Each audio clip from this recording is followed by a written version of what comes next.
किसी ने बड़े कमाल की बात कही है कि त्याग के बिना जीवन में कुछ भी संभव नहीं है। एक सांस लेने के लिए पहले आपको एक सांस छोड़नी पड़ेगी। हाय गाइस, मेरा नाम है अमन प्रजापति और एक छोटी सी कहानी मैं आपको सुनाना चाहता हूँ। कहानी है तिब्बत की। तिब्बत में बहुत सुंदर सुंदर पहाड़ थे, पर जो एक पहाड़ था उस पर बहुत ही एक सुंदर झरना था।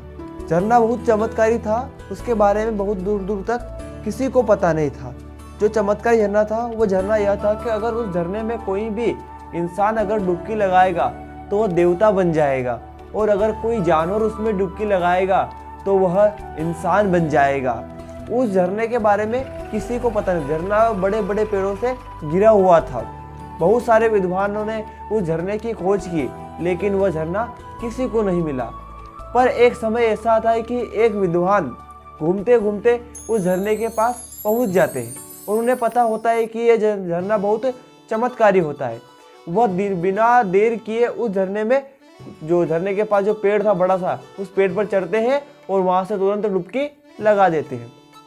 झरना जो चमत्कारी था, जैसे ही उन्होंने उस झरने में डुबकी लगाई, थोड़े समय के पश्चात वह एक अद्भुत दैवीय शक्ति के साथ बाहर निकले।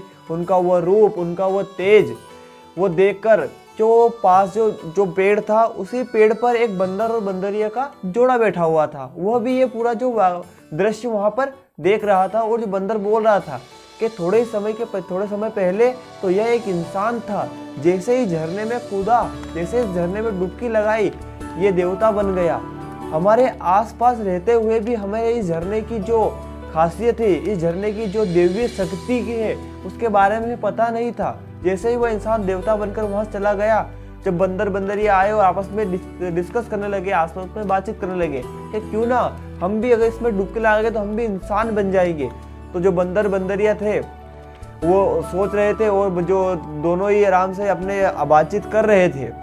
बातचीत करते करते उन्होंने बिना देरी किए दोनों ही पेड़ पर चढ़ गए और वहां से झरने जो तालाब था उसके अंदर कूद गए, जो सरोवर था उसके अंदर कूद गए। जैसे ही कूदे और बाहर निकले तो जो बंदरिया थी वो बहुत ही सुंदर स्त्री बन गई थी, और जो बंदर था वो बहुत ही एक सुंदर मानव बन चुका था, सुंदर जो पुरुष बन चुका था।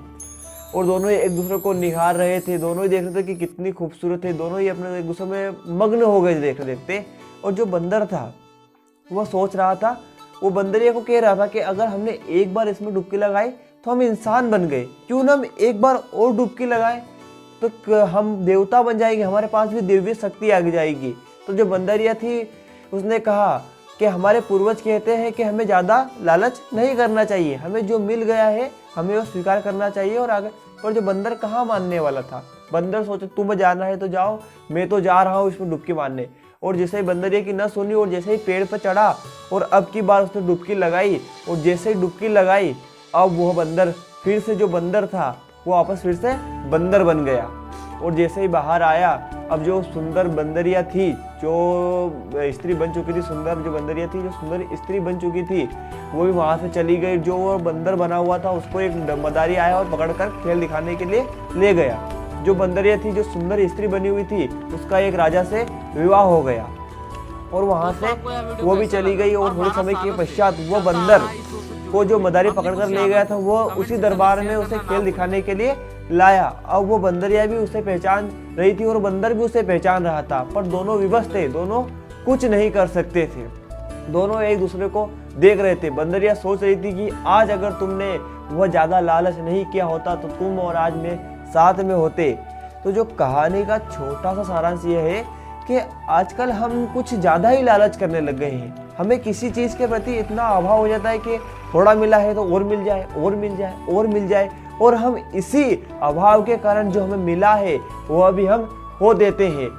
क्योंकि बड़े बुजुर्ग भी कहते हैं कि लालच बुरी बला होती है। ज़्यादा लालच आपको नहीं करना चाहिए। जो मिला है उसमें संतुष्टि रखनी चाहिए। जैसा भगवान ने आपको जितना दिया है उसमें आपको खुश रहना चाहिए और उसी में आपको खुशी ढूंढनी चाहिए और हमेशा मुस्कुराते रहना चाहिए। जैसा मैं अक्सर कहता हूँ कि ऊपर वाले के आशीर्वाद से और आप सभी के प्यार से और अपनी मेहनत से करके दिखाओ कुछ ऐसा कि दुनिया करना चाहे आपके जैसा। जय हिंद, जय भारत।